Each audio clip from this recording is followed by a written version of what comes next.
M.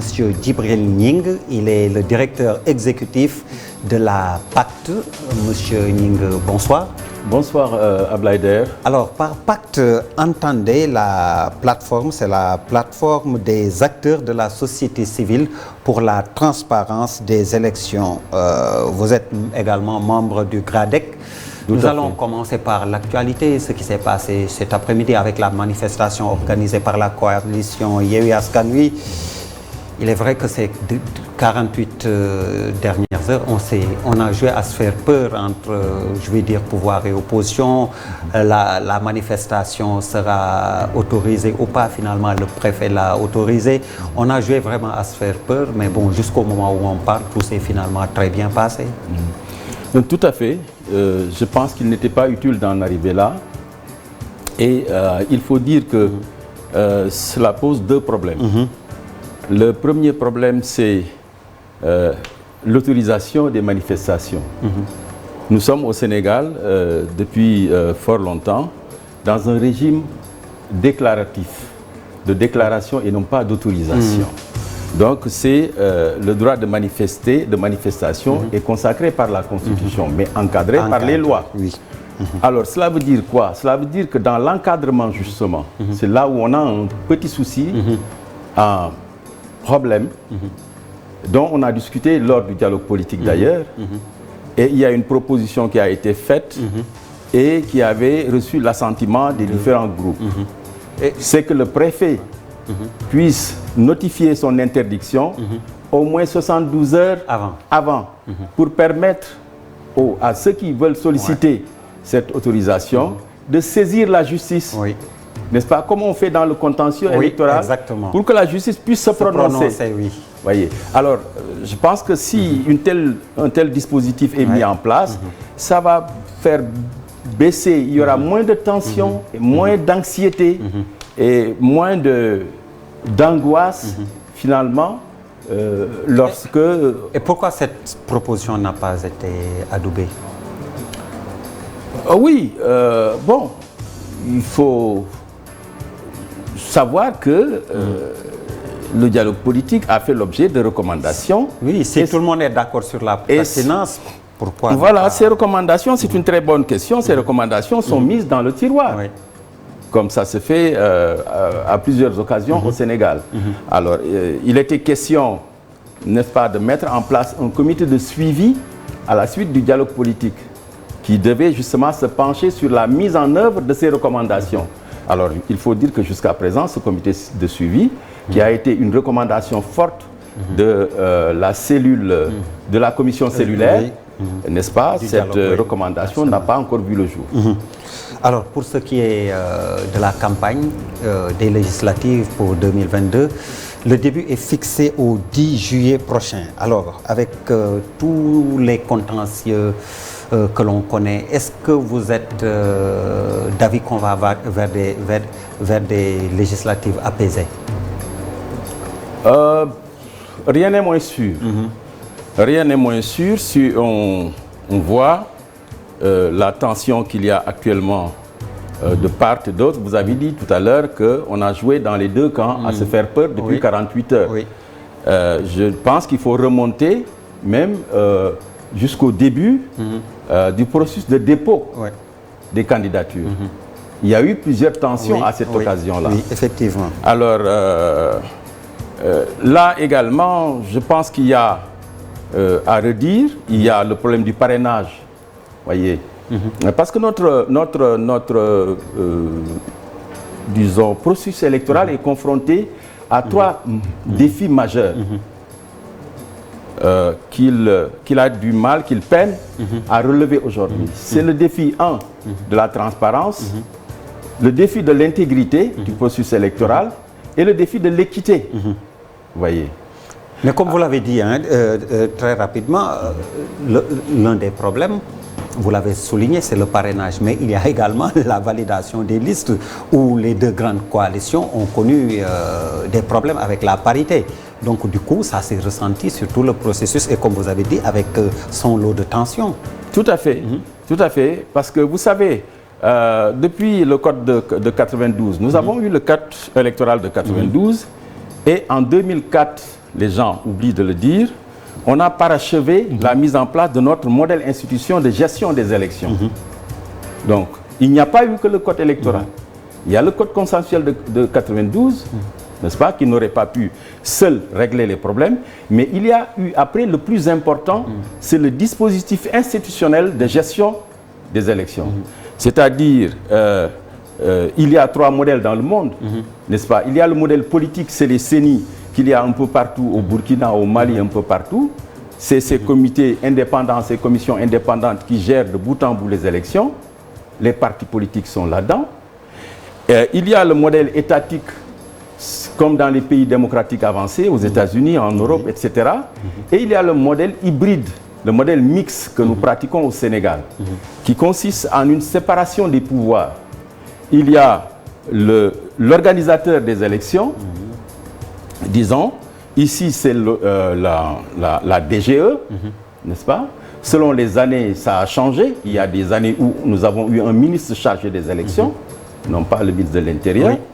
Alors, il y a le juge électoral, c'est ici le Conseil constitutionnel, oui. Et il y a d'autre part les organes de supervision, la Sénat, le CNRA, n'est-ce pas, et la Cour d'appel, qui supervise la régularité des opérations électorales. Voyez. Donc il y a une séparation des fonctions, une séparation des pouvoirs au Sénégal. Donc c'est un modèle qui ne fait pas foison dans le monde, mais qui est assez original, voyez, et qui a donné ses résultats donc sur une distance, sur une période de 30 ans. 92 à maintenant, si on décompte, ça fait 30 ans. Ce n'est pas le code seulement qui nous a fait faire ce bond de 30 ans, c'est et le code et le dispositif. Parce qu'en 2004, je dis on a parachevé parce que c'est en 2004, la Sénat date de 2004. Après la commission cellulaire qui avait été installée et qui était dirigée par le professeur Babacar Gueye. Voyez, dont les résultats avaient fait l'objet d'un consensus au sein de la classe politique. Alors, il faut dire que ce modèle de gestion du processus électoral, aujourd'hui, est à bout de souffle. N'arrive pas à relever ces défis dont j'ai parlé tout à l'heure, qui sont les défis de l'intégrité du processus électoral, de la transparence et de l'équité. Il faudrait le réformer, ce dispositif-là. Par exemple, la Sénat, si on prend la Sénat, la Sénat est partie de tous les actes durant le processus. Ça veut dire que tout ce qui s'est passé, ça a été sous le sceau de la Sénat, qui doit contrôler celui qui organise. Voyez. Mais malheureusement, et les experts indépendants internationaux qui viennent de passer au Sénégal l'ont souligné dans les recommandations, ils disent que la Sénat a un pouvoir très étendu, d'injonction, de dessaisissement et de substitution. Mais malheureusement, il n'y a aucun dispositif législatif et réglementaire permettant à la Sénat d'exécuter justement cela. Voyez, donc il y a un handicap à ce niveau. Donc il faut pousser les réformes, les parachever. Voyez. C'est peut-être un point parmi les réformes, les solutions et autres réformes, on va revenir dessus. Mais parlant des institutions et autres, le personnel politique, quand même avec cette histoire de parité et autres là, on a du mal à comprendre comment ces messieurs n'ont pas pu présenter des listes répondant aux normes. Également. Ah oui, c'est tout à fait incompréhensible.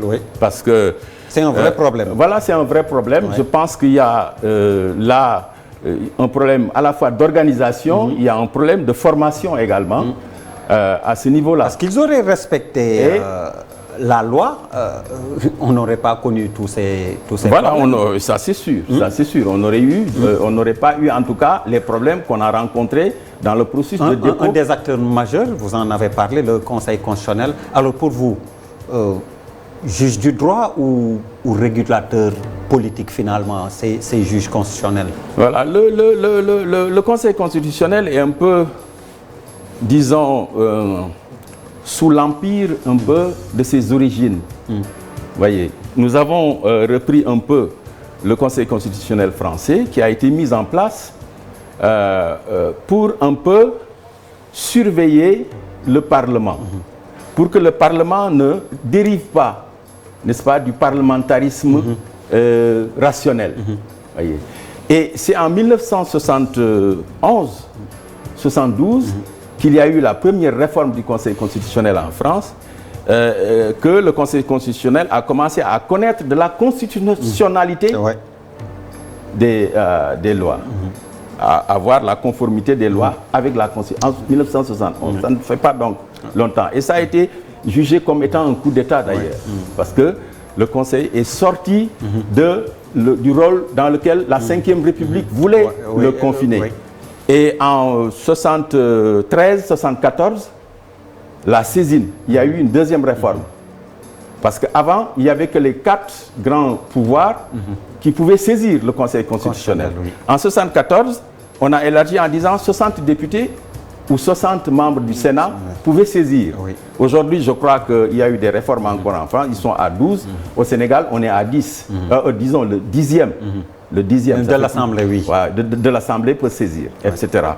Et la dernière réforme, qui date de 2008, c'est les procédures internes pour que le contradictoire existe comme au sein du Conseil constitutionnel, comme cela existe dans les autres juridictions.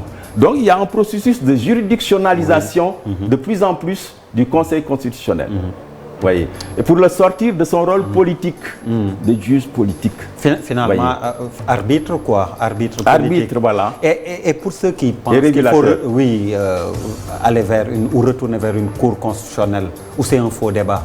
Alors au Sénégal, attendez, au Sénégal, il y a eu aussi un certain nombre de réformes, parce que c'était la Cour suprême avant, qui a été scindée en 3 parties, le Conseil d'État, la Cour de cassation et le Conseil constitutionnel, qui a compris 5 membres au début jusqu'en 2016, la réforme de 2016, le référendum, donc 7 membres, donc dont 2 nommés sur une liste de 4 par le président de l'Assemblée nationale.